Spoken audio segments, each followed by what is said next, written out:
Hello, gorgeous souls. Welcome to Calm AF. I am happy you're here. I am really excited to bring you this episode. It's a very special episode. It's actually a two-parter.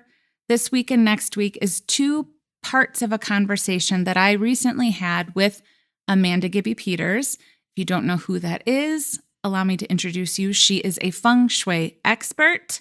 She is the president and founder and owner and creator and CEO and CFO and all the O's and C's and all of the titles of Simple Shui. She is the host of the amazing podcast House Therapy, and she is my bestie. She is my ride or die. She has been with me through a whole lot over the last 10-ish years. And she had recently asked me if I would come onto her podcast and just have a conversation around really being neurodivergent and being someone who does things in their living space, whether it has to do with clutter or just being able to create a living space that feels really good. And when you are kind of like my brand of neurodivergent, which is ADHD. She often has people coming to her and saying I want to do all these things. I want my house to feel like sacred space, but my ADHD really seems to like get in my way. And so she is not ADHD, so ADHD. Skipped right over that D, I think. So she asked if I would come and kind of give my perspective, since I have been incorporating Feng Shui and all of the things that she teaches around your space and clutter for the last 10 years. I've really learned how to incorporate it, even though I do have ADHD. So we had this really fun conversation. We always have a great time and laugh a lot when we get together. So she just released this on her podcast, and I thought this would be so beneficial also to my listeners on Calm AF. And so we decided we would just kind of double broadcast. We both have the episode on both of our podcasts. So I am so excited to bring you this conversation. I'm sure you will enjoy it. This is part 1 of 2. Make sure, if you don't know this already, make sure you check out the show notes. There are a lot of links in the show notes, how to get to know Amanda if you don't already, her podcast, all of her good stuff. And we are hosting another big conversation around clutter, a little more specific. We are doing that October 26th. It is a free class. You are welcome to join us. You do have to sign up. You have to RSVP at the link in the show notes. But I highly suggest it, because we have decided there's a lot of things that we want to share in a short amount of time. So it's very much beneficial for you to go ahead and sign up for that free conversation about clutter with Amanda Gibby Peters and Kristen Finch. The links are in the show notes. Make sure you get signed up for all of it. All right, that's enough talking for me. I love you so much, gorgeous souls. I will see you next week. This is Calm AF, a podcast for humans who are hard on themselves. A podcast for the overthinkers, people pleasers, perfectionists, and overachievers. I'm Kristen Finch, and I'm going to teach you how to quiet that incessant negative chatter in your head. Because you know what a person with a calm mind can do? Anything they want. Grab your coffee, gorgeous soul, because today's the day you get Calm AF. I love this. It's Simple Shui X. Calm AF. Yeah, it's Simple Shui AF. Yes! There we go. A new brand was just launched. Or maybe we just go Simple AF. Oh, now we're talking. Okay, so first of all, I love that we always have these conversations. For those of you who are new to either Kristen or myself, we have been besties for, I think 10 years, right? Met at Well, you shouldn't ask me. We always get this wrong. I've been saying 5 years since the beginning. Well, here's what I do know. My girls were in elementary school and they are now in college. So Babies. It's been a minute. I know. So we met forever and ever ago, and we have been talking pretty consistently once a week since then. So, I mean, we've covered some ground together. We have. And we've taught classes together. We even have a podcast that we did together, a life coach and a Feng Shui. It's We're walking so to a bar. We need to bring that back because I re-listened to it recently when I was missing you. You were busy. I was busy. So I listened to the podcast just to hear our conversation, and it's so fun. Well, what I love about that, for everyone who hasn't listened, I'll also say this. You and I got together to go see Oprah at the beginning of 2020. My girls gave me tickets to the whole Oprah, experience. You came down. We went to a bar. We recorded that. And then, what was it? 3 weeks later, we were under quarantine. Yep, it was shut down. Yes. I mean, we had no idea how good we had it. We had no idea what was coming. Also, thinking back, that was for sure a super spreader event. For sure. It was a whole stadium, and COVID was very much in the United States at this point. We just hadn't shut down yet. Oh my gosh. But man, it was that was such a great, I love that. I love that podcast for that. We were just sitting too. And it just really captures where we were before the last craziness of, these past few years. So Anyway, that said, so excited to have you here. So excited to be in your space. So here's what we're doing today. You and I have talked about this many times because I always come to you and share with you kind of rumblings that are in my world. So we're going to talk about neurodivergency and Feng Shui today. We are going to address some of the questions that come my way, and not answering people's specific questions, but really just having more of a conversation around this because, I have a lot of clients and homes that are certainly neurodivergent. And I think that when I show up on Instagram, this is probably something that's really good to share here. When I show up on Instagram, what I am sharing is, to the best of my ability, the most user-friendly advice for the whole. Right. And in no way do I think that I am coffee and I'm going to please everyone. I just don't have the capability. But I am trying to share what I think most people have access to, knowing that everyone's home, everyone's situation, everyone's challenges, everyone's sort of life spice cabinet is going to look a little different, right? Mm-hmm. So when I show up on Instagram, I'm trying to be as user-friendly as possible. However, when I show up in clients' homes, it is the most nuanced work. And for those who've worked with me, who've studied with me, they know this. It all is dependent on different circumstances. So when it comes to some of the questions that pop my way, it's not that I don't feel capable of answering them, but there are two things. One, I'm not in your space, so I can't take in all of the information. And we are really just jumping off the diving board of one suggestion I shared, which is not nearly enough information. And two, this isn't my life experience. And I tend to try to stay in my lane and speak to things that I understand, that I know, that I've worked with.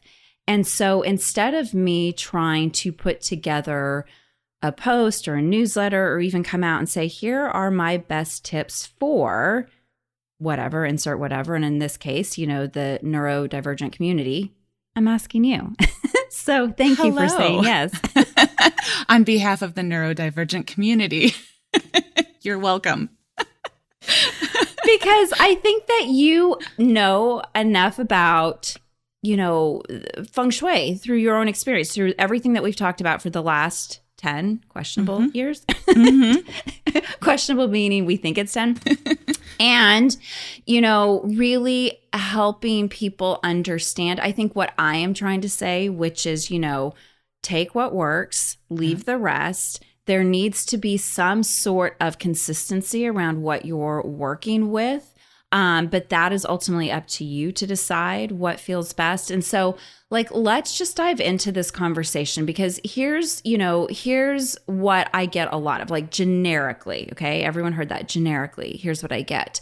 But what about if you have insert ADD, ADHD? What if your kid? What if your spouse? What if, and that somehow the suggestion needs to change. So kind of what is your response or even approach to that? Like when you kind of hear some of the guidance, and I share lots of options. I'm like, take what works. But what is your sort of feeling around that?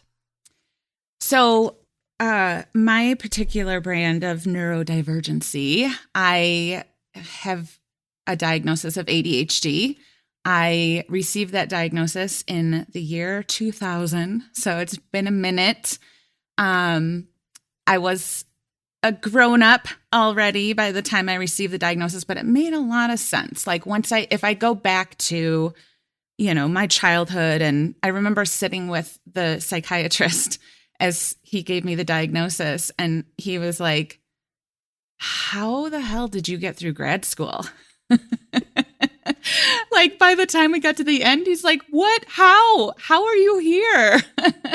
And my answer was, I never slept. I would try and get it together for, until, here was my trick. I used to put on Nick at Night.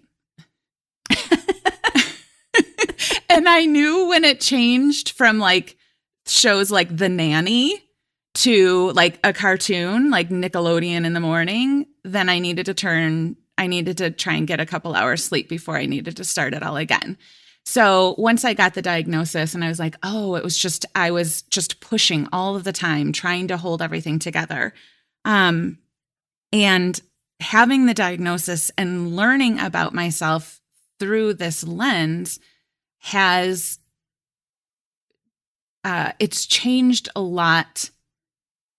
It's changed a lot of things for me, but I think it's really important the way I kind of looked at the diagnosis.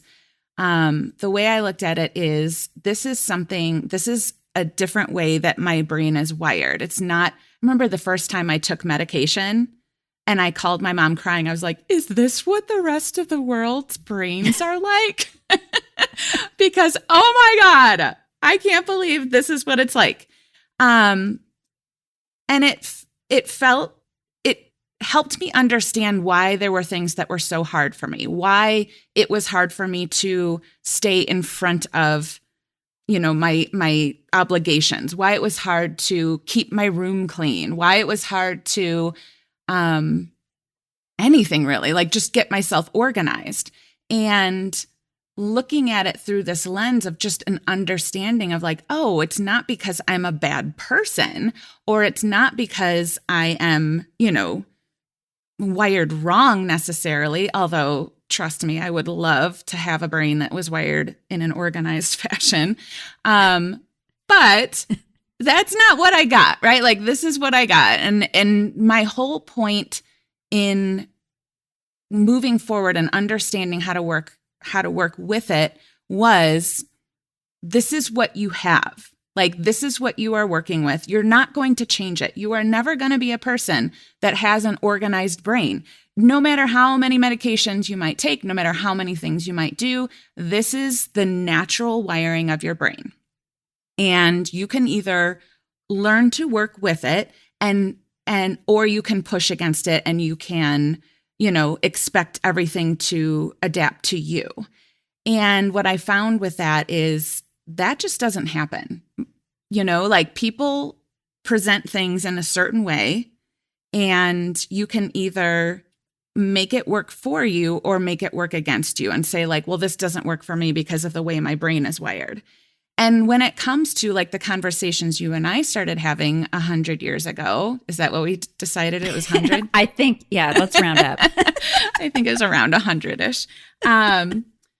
The conversations that we've always had, right? Like, it was a very clear understanding to me right away, is the way your brain operates is very different than the way my brain operates. Like, you are able to see things in a way that my brain just doesn't. And I love that. Like, it's so amazing. And it's very like, I can't think of the right word, but like not admirable, but like, I want that, like, oh, I see the way you have things laid out. I see the tips that you give, the tips that you would give me when we first started talking, they were so amazing. I was like, yes, this makes perfect sense.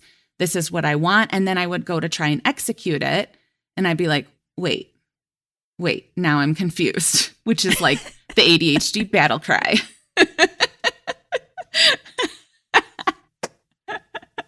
We are confused. Or maybe it's just me. I shouldn't speak for the whole ADHD community, but that's the way mine shows up, is like, I get it. I got all the information. Like, on some deeper level, it makes perfect sense. But then when I go to try and execute it, I'm like, this doesn't work for me. And so what I've been doing with everything that you have offered me, because I'm like, I know this is a yes. This feels right. Everything about this whole Feng Shui concept that you introduced to me 10 years ago makes so much sense at some level in my body.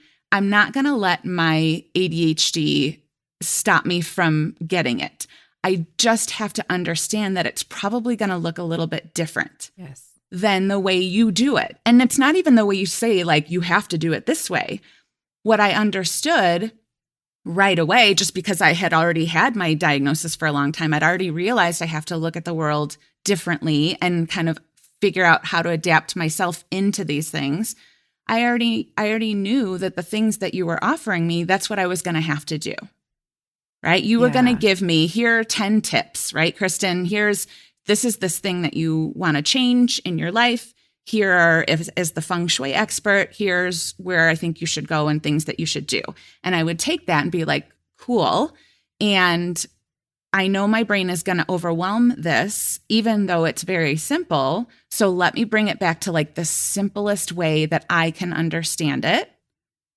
And then just start applying it, not trying to do it exactly the way you told me to, not trying to do it in a way that I know is just going to overwhelm me and shut me down, taking it back to what would be like, what is the most basic thing I can take from this suggestion and just start applying it that way and then kind of build on it from there.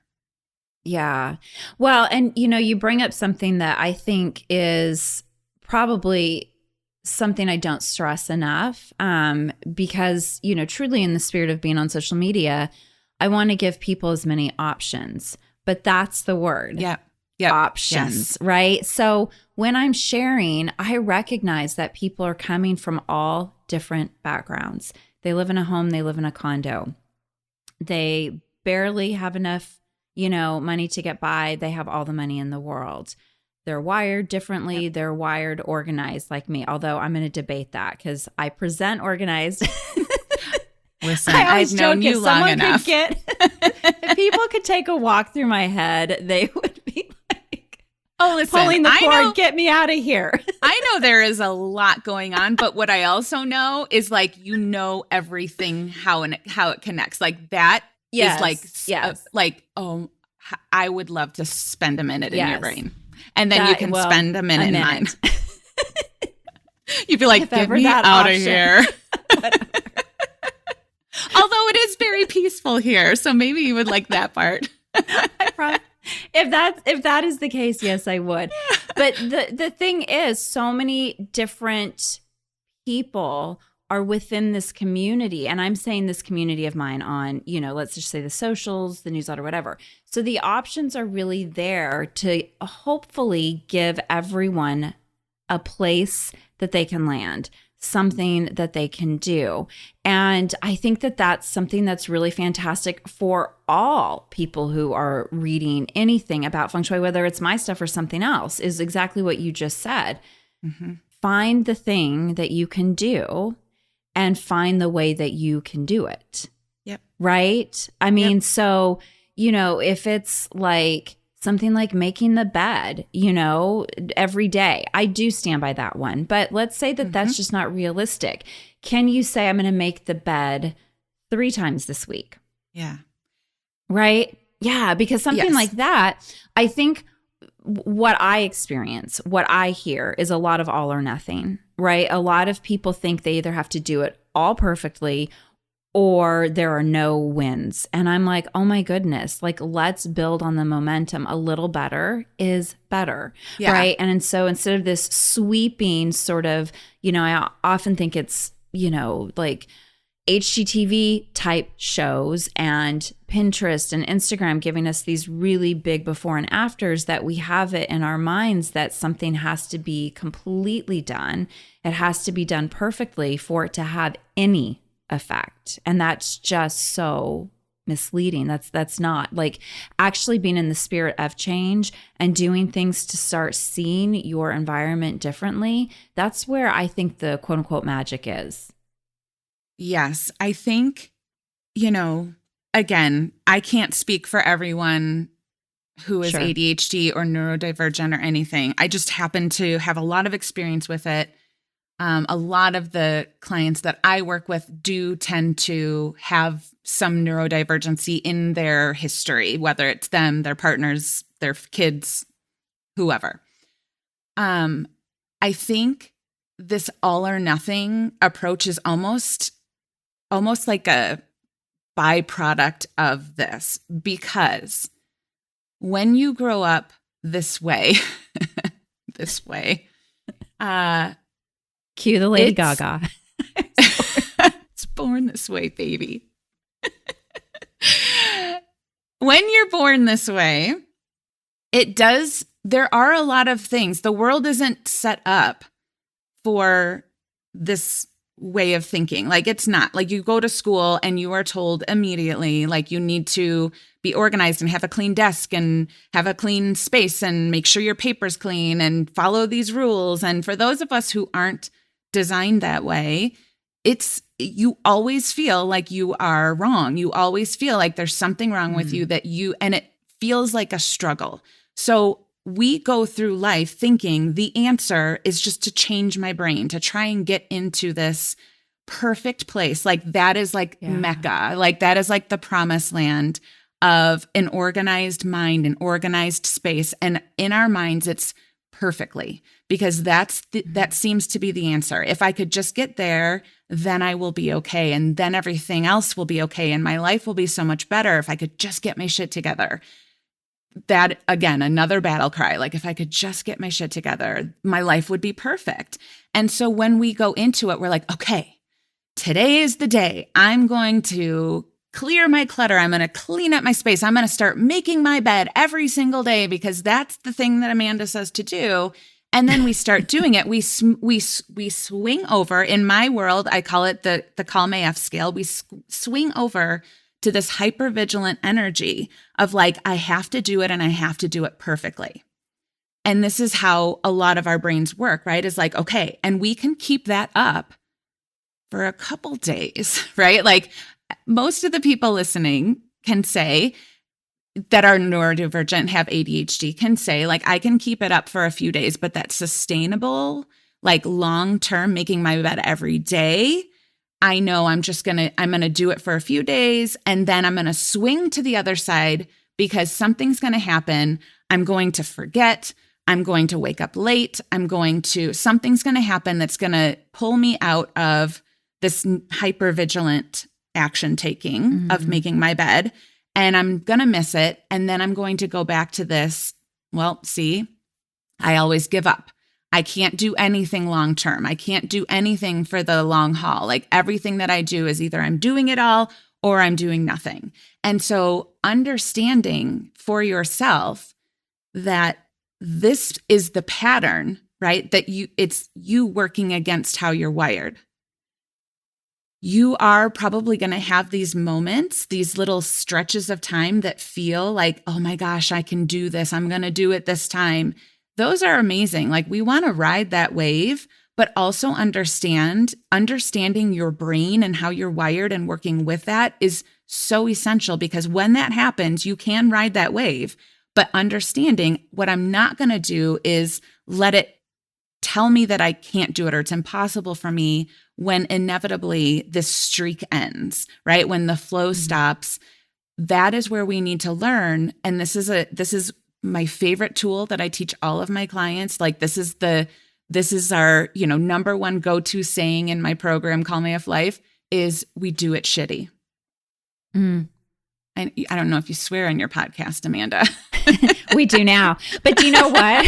That reminds me of Anne Lamott. No, I love it because her whole thing is the shitty first draft. Like that's like, life advice for me. I mean, yes. When I first read that book, I'm like, that's everything. Which, by the way, just, for everyone listening, this in the flow and then in the tailspin, that's pretty common for all of my students and all of my clients, because I think that's a lot like life. I mean, yes. People have this misconception that if they come to my house, there's going to probably be like, music playing in the background and you'll hear trickling water coming from somewhere and you've got candles lit and, there's a light breeze, like my house is so zen. And the people I live with. I'm sorry. Do you want me to say that's not how it feels?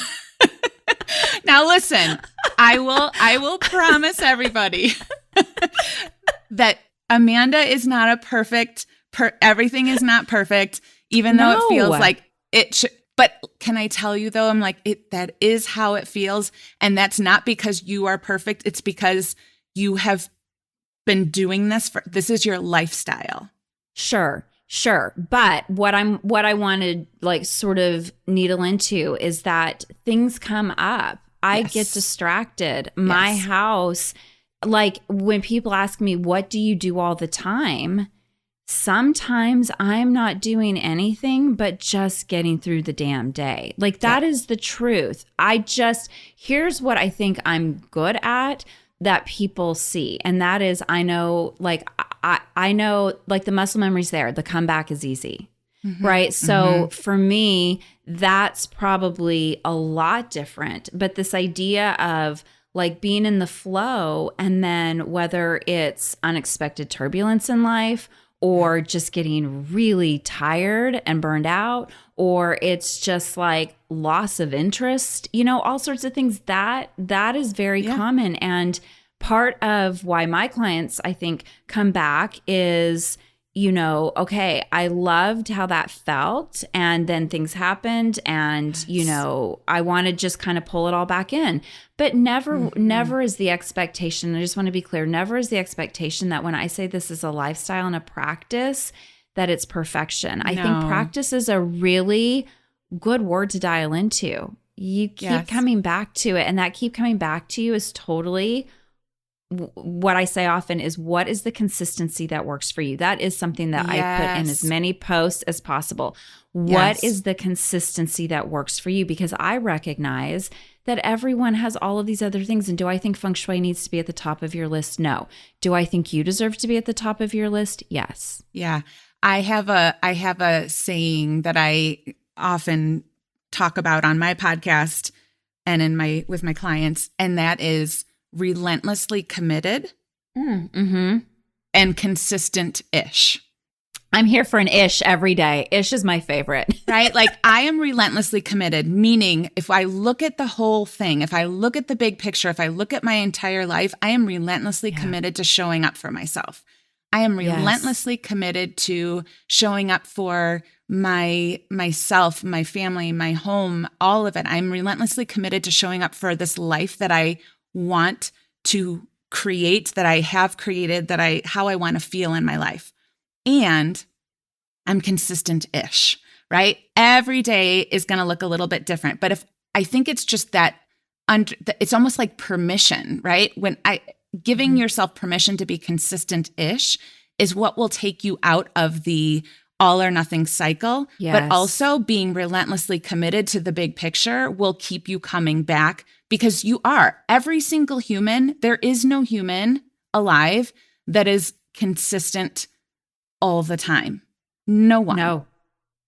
And when we stop trying to put ourselves like that is the ultimate goal, and we allow ourselves to be consistent-ish, I think that takes us out of the need to go to the all or nothing, right? Like if we're not even trying to get perfect, then we're not going to have as many crashes.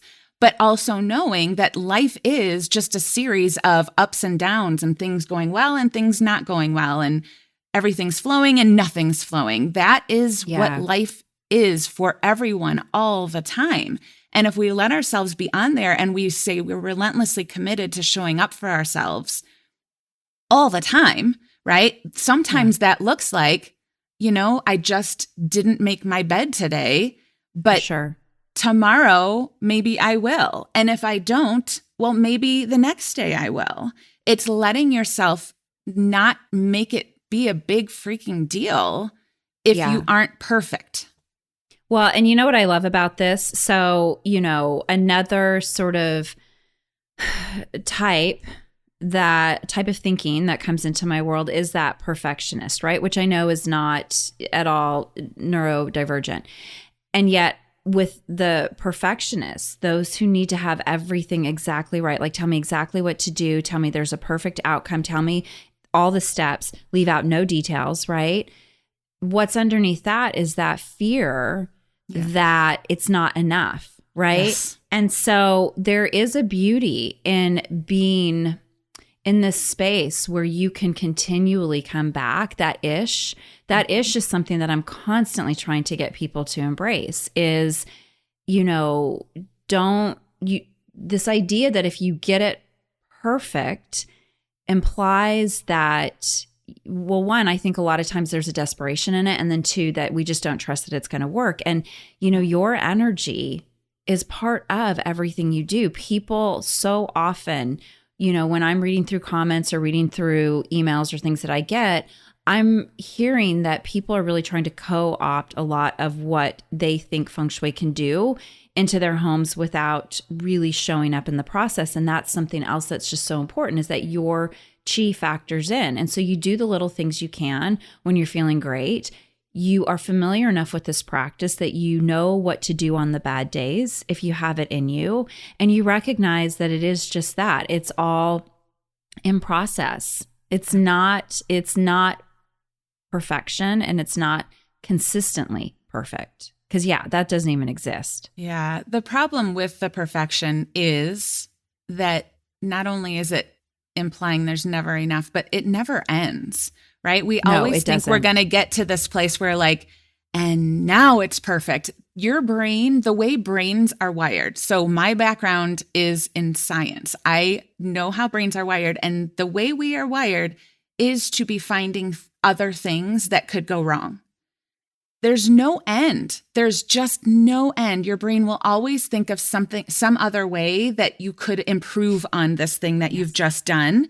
So the perfectionism mindset, there's no end to it. It will never end. There will never be a day when you're like, done. My whole life is perfect. I did it. There's nothing else to improve on here.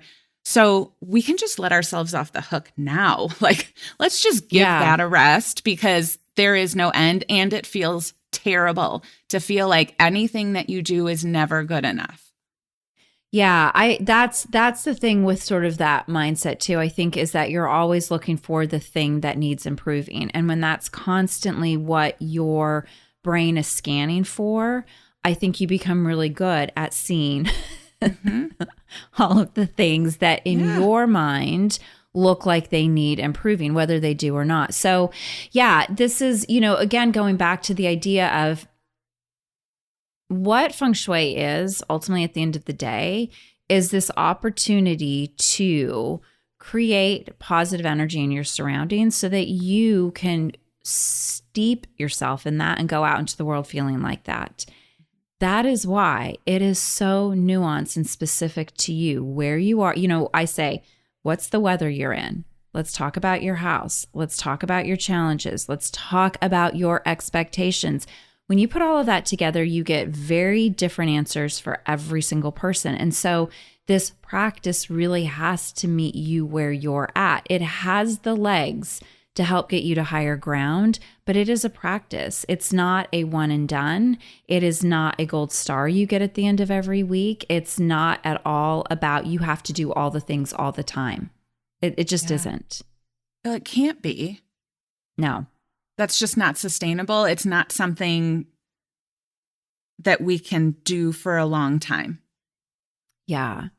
Yeah. So I love this because I think that that's really like, what I wanted people to take away is kind of what you touched on at the very beginning, which is understanding you and taking from, which is anything in life, right? Taking from whatever's on the table, what is going to work for you, and bringing it into your home, into your life, into this practice in a way that supports you. It shouldn't feel frustrating. It shouldn't create fear. It shouldn't bully you. It is merely a suggestion, and you're the one that gets to pick it up and decide if it's the right one for you. But that's why I love sharing options, because I know I've been in so many different moods myself. Like some days this feels really great, and other days it's the very last thing I want to do. So it's about knowing how to filter through that, I think, in a way that you can trust that whatever you pick up is going to be in service to you. I think it's really important for people to really know their brains backwards, forwards, inside out, and to know that this is going to be helpful information for you in anything that you're doing. If you know that you are going to look, let's say you give you have a post on Instagram that gives, 5 different options for something. If you are a person that's going to look at that, from just knowing yourself all these years, that what your tendency to do is to take all of them and go try and apply them all and try and get everything done and do it all perfectly. And then you get overwhelmed and you shut down and you do nothing. Know that about yourself. Know that doesn't mean that Amanda should just, and this is just me talking here. We don't need, and this goes for all neurodivergent people. Yes, we want to have the ability, we want the world, and I think the world is starting to slowly move into a place where we are making adaptations and creating more space for a lot of different types of thinkers and a lot of different types of brain wirings. That being said, we all need to go into any part of our life, any part of the world, and know I'm not going to expect someone to adapt everything to me because they can't, right? My brain, I am ADHD, and my ADHD is very different than my husband's. It's very different than my other, this client of mine.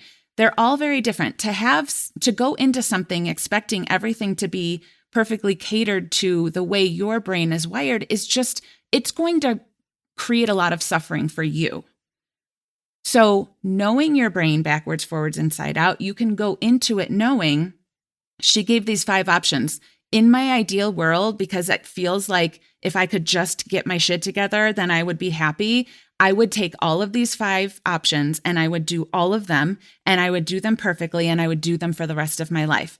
That would be great. However, I know myself. I know that's not how I work. That's never how it's worked. So what am I going to do? I'm going to look at these 5 options. I'm going to pick the one that fits the best, the one that I'm like, ooh, that one feels like the one I really want.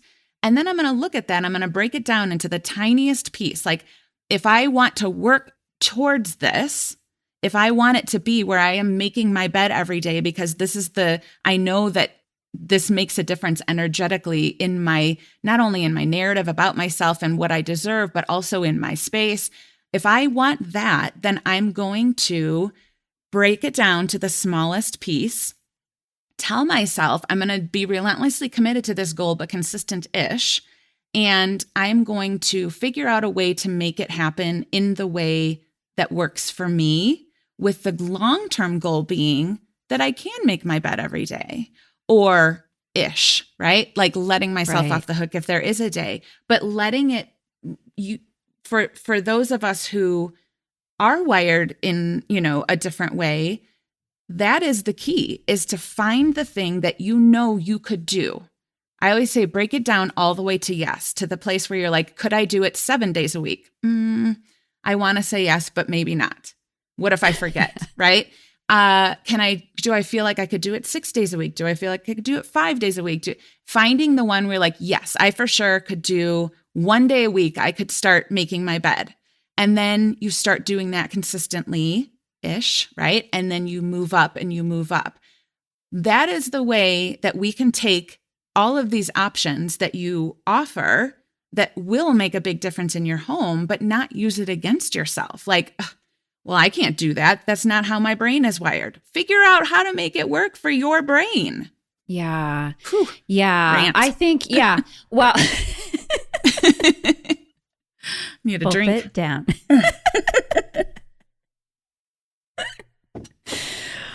Listen, I mean, and that's it the is thing Sunday too. morning.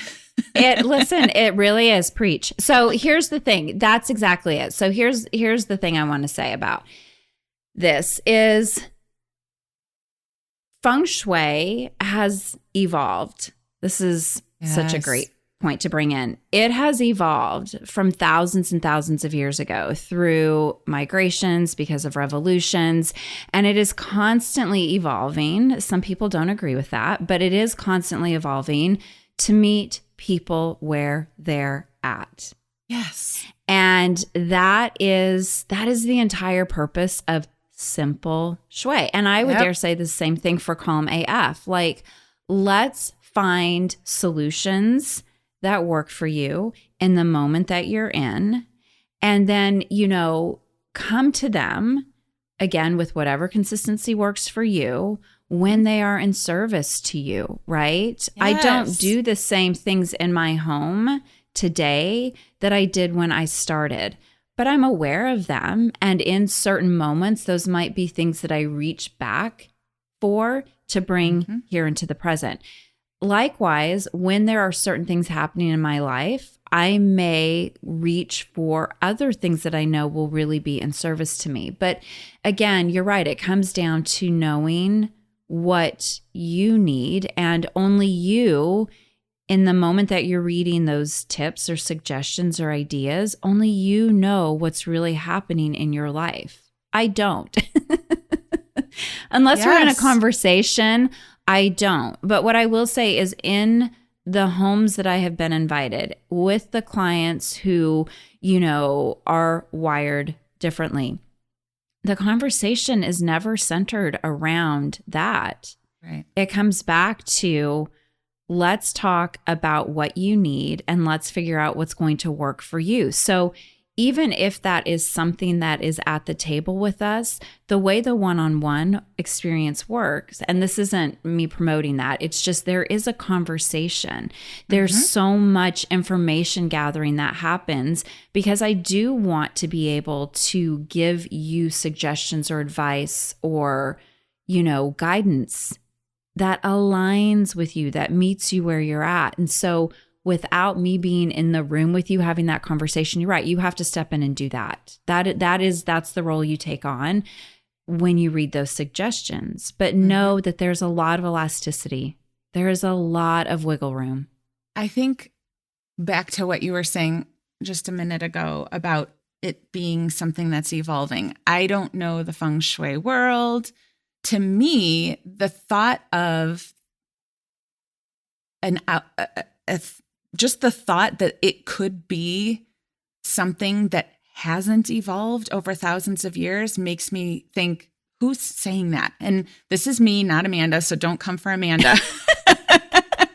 Whoever, the people who think it shouldn't have evolved, don't come for me. Like, this is just me as a person who understands, lots of things like nervous systems and brains and neurological wiring, all of that. The fact that we could even for a moment think that that it isn't a practice that's evolving, that's all we can do. What we know, the only thing that's true about anything is that everything's always changing. And if we are trying to go back to something that we were, someplace that we were, a way that we were before, whether it was thousands of years ago or 10 years ago, we're doing ourselves a disservice, not only because we have learned some things in those years that have changed, right? It's not like the first person who thought of Feng Shui was like, I have this idea and here it all is, right? Like it has to evolve. Like we have to like have conversations and understand it at a deeper level, a deeper level, a deeper level. So anytime we are trying to attempt anything based on someone else's prescription or someone else's, you know, or who you were before, trying to do it in a certain way, you are setting yourself up for suffering. You are setting yourself up for something because that's not who you are anymore. And that's not how the world is anymore. I'm sorry, the world thousands of years ago and the world today and the world 5 years ago, like you have to just be where you are and meet yourself where you are all the time. And when you know your brain, right, anytime something new comes into it where you're like, ooh, it will trigger your old way of thinking. It will trigger like meaning. Anytime I find something new that comes into my world, let's say it's Feng Shui. Feng Shui comes into my world. I'm like, oh my God, I have to know everything about it. I have to implement it perfectly. I have to know, like, I need to get a PhD in it. That's everyone, Kristen. And that rabbit hole is like a well-visited place. And I think, listen, this is a great time for us to kind of use our seniority, I guess, of like, you learn, like after you've been doing something for a long time, I think that's natural to be like, I want to learn everything for a lot of people. It's very exciting. Right. Brains love the dopamine hit of something new, something shiny. And so I think that's very natural.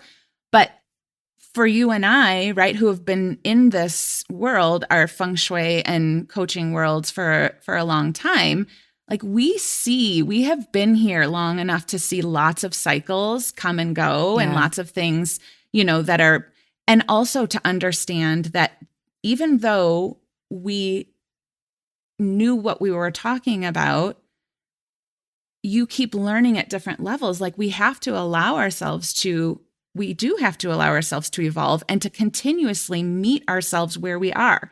Like today, you are your future self and your current self and your past self. So really all you can do is meet yourself where you are as your current self and say, what works for me today? And how can I keep building on this? Yeah. Did I go off on a tangent? Did I take it too far away? No, because actually I think that Feng Shui is exactly that. It's about how do I create a space that gives me, you know, I know this word is on its way out, but the optimal chances for success, and success meaning feeling good, whatever that is for you, right? So how do we do that? But then also collaborating with your home in a way that helps support or hold you accountable. And again, however that looks for you, to who you're becoming. That's what your home is. Like that to me, that's the real missed opportunity. It's not about, can you do this one tip I shared? It's not about, is this hard or easy? Let me tell you, simple is not easy. And there's a scale there, but a lot of these things aren't quote unquote easy for everyone. And there's just, again, because in so many different circumstances and situations, people just have a lot of different things going on at any given moment. So it's about, how can I collaborate with my home and where are there opportunities for improvement, right? Yes. To me, sometimes it can be something as simple as replacing that lamp bulb that has been burned out for 3 months. That is a big win. And we could go down that rabbit hole. We won't. But like that alone is a really big win.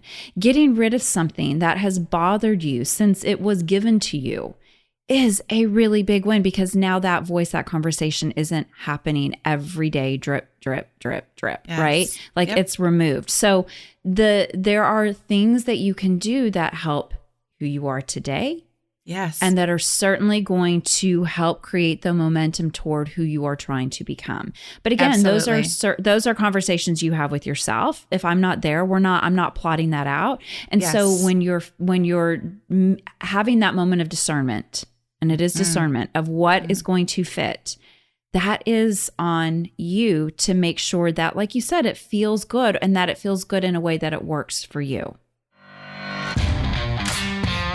Thanks for listening. And before you go, one more thing. So as you know, I am slightly obsessed with helping as many humans tap into their calm AFness as possible. So if this podcast has helped you, would you please leave a review, make sure you're subscribed, and share it with your friends. Also, make sure you head on over to KristenFinch.com to see how you can work with me. You can sign up for my emails and get any other goodies I have available. Until next week, I love you so much. I am so grateful that you're here. I'll see you next time.